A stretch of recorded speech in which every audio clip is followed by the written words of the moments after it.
Hello everyone and welcome back. If you're new here, hi, my name's Elizabeth, but I just go by Beth. And today we are in episode 23 of my Epic the Musical parallel / analysis series. And today we are going to be discussing the song Scylla from the Thunder Saga. Scylla is one of my favorite songs. It's one of my I've actually covered it a couple times, as well as I did a dance video to it. You can find it either in my Epic Dances playlist here, or if you go over to my TikTok and you scroll down a little bit, I think it's part 2 of my Epic Songs That Have No Business Being Danced To series. So with that being said, this has a lot in it, so we're just gonna jump right in. Oh, that was different beats, sorry.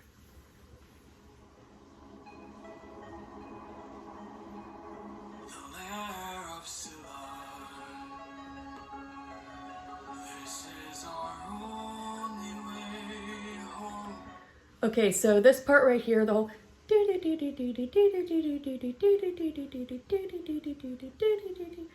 that is paralleled in the next song being Mutiny. Except in Mutiny, it goes a lot faster. It's like I can't. So but yeah, it's in a faster beat than right now. And so, they are sailing through this Scylla is basically on one side of a narrow strait, and on the other side of this strait is another sea monster by the name of Charybdis, who we will be introduced to in a few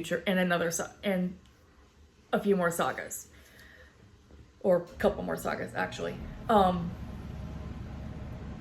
So right now he is navigating the strait, and because the siren told them that this was their only way home. So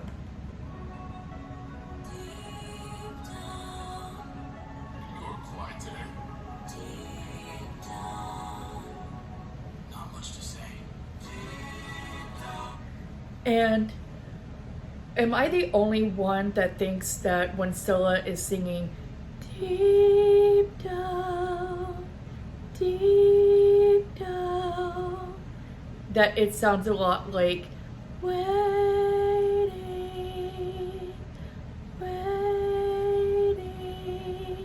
that Odysseus' mom sings in the underworld in Get in the Water, all of that. They sound very similar, to be honest. But so this is our introduction to Scylla before we actually see her. She just sounds like, it's very beautiful and delicate, which is kind of like, it's a nod to the Scylla that was the nymph before she became the sea monster. So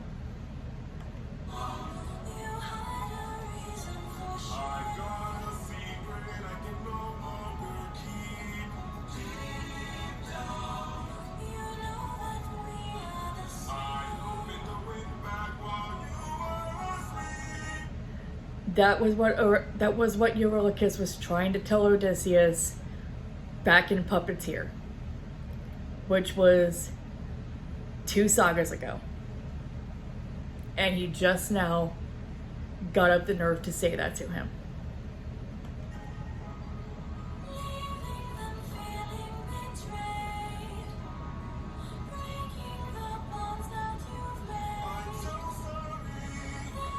Okay, so when Scylla says, leaving them feeling betrayed, breaking the bonds that you've made, that could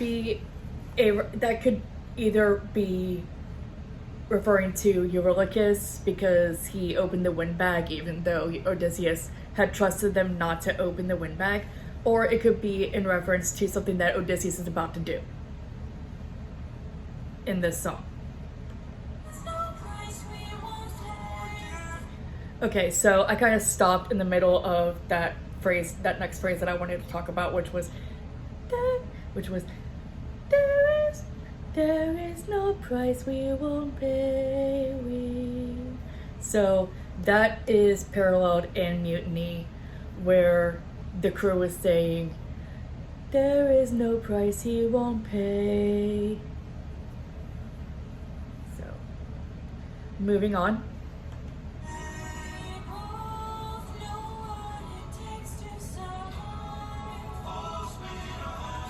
And then the Full Speed Ahead parallel that's in multiple songs.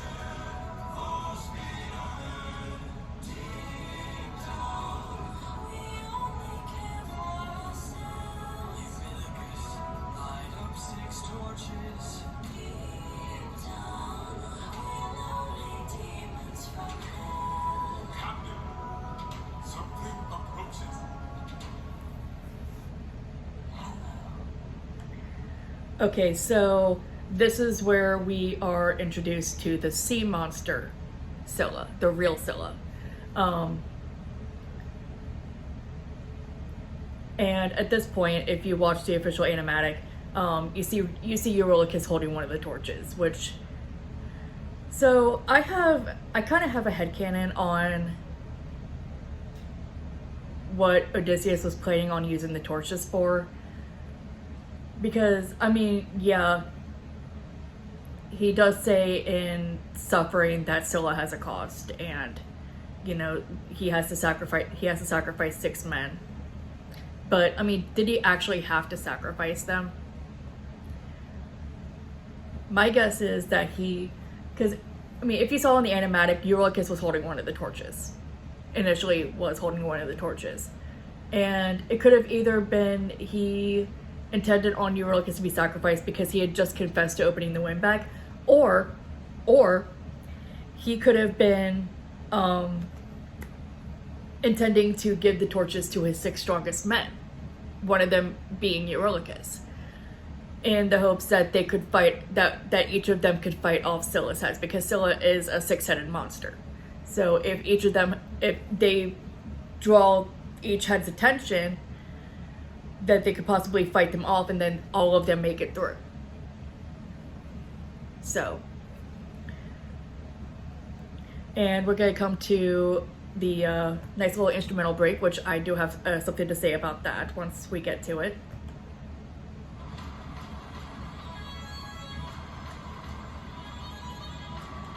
So, Jorge mentioned that there is a video game reference in this, which is like the fast fiddle, which I don't remember what video game he said that's from, but I know he mentioned it in one of his videos. But there is another one that I noticed, which is very subtle, which I'll point that out when it happens. But if you're a Silent Hill fan like I am, you will hear it like almost immediately. So.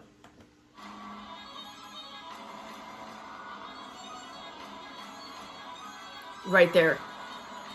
So, I don't know if you heard it or not, but there was like that faint tornado siren noise, which if you've ever played Silent Hill, especially Silent Hill 1,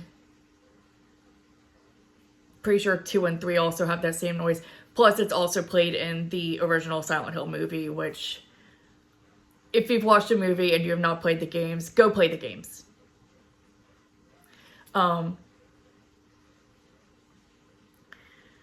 That tornado siren, you hear that when the darkness is approaching. And in this case, it's Scylla. So.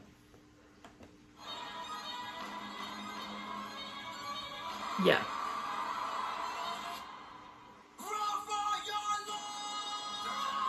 And here we see the real Scylla. And the screams of the 6 men that.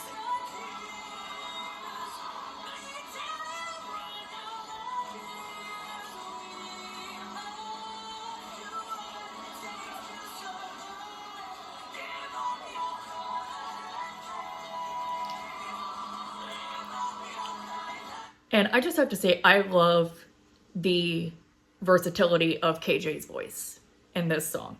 Because for her to go from this beautiful, delicate, deep down, you to that growl that I cannot replicate because I cannot belt to save my life. So when I covered this song, I mainly focus on hitting those high notes instead. So I'm like, drown in your sorrow and fears. She's amazing. I just had to say that. Anyways, and also the second half. So I just want to talk about the second half of this chorus real quick because, and I discussed this in one of my TikToks. I stitched Jorge's video that talks about the words. Beth, find words. They're there. They're in your head. Your brain and mouth filter just turned itself back on. Anyways, so he had made a video saying that there is a connection between Circe and Scylla. And I stitched that video and I said that there's another connection between the two of them that's in the second half of this chorus. So I'm gonna see if I can't backtrack and we'll just go over that real quick. I mean, I'm already at 11 minutes. This is probably gonna be my longest video because why not? Anyways.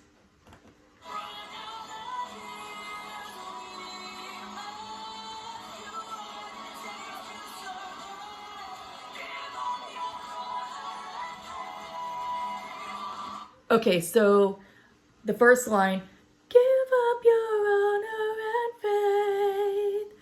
So, backstory on Scylla. This is obviously pre-epic. So Scylla used to be this beautiful nymph. And there was a man named Glaucus who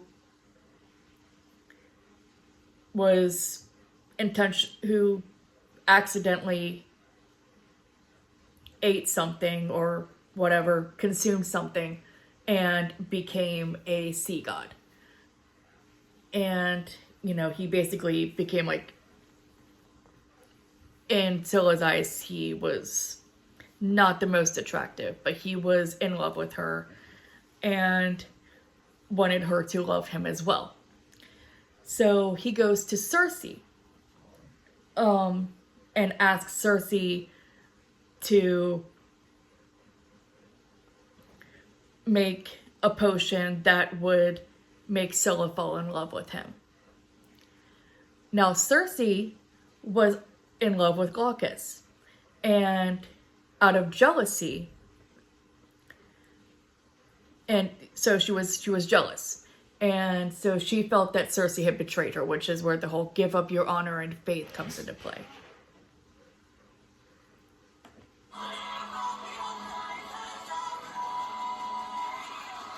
Okay, so live up your life as a wraith.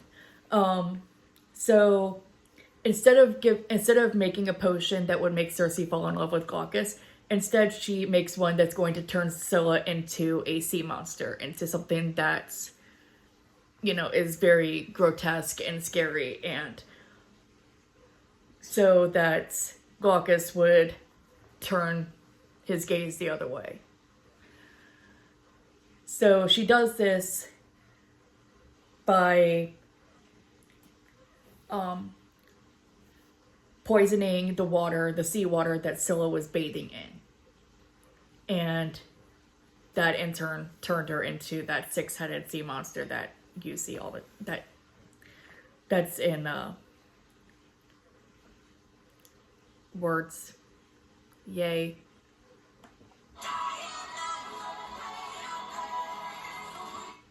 So, die in the blood where you bathe. So again, like I said, she was the water that she was bathing in was poisoned. And so Scylla's basically stuck there. And the blood is quite literally the blood of all of her victims. So.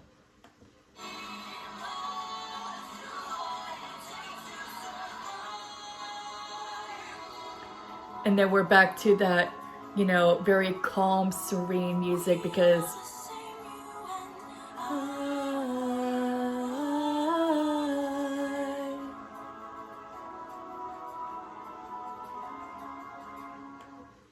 Okay, so that was it for the song Scylla. And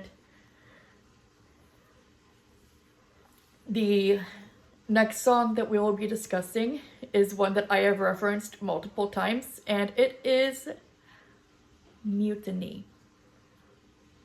Anyways, if you like what you're seeing, feel free to subscribe, and I will see you in the next video. Have a great day.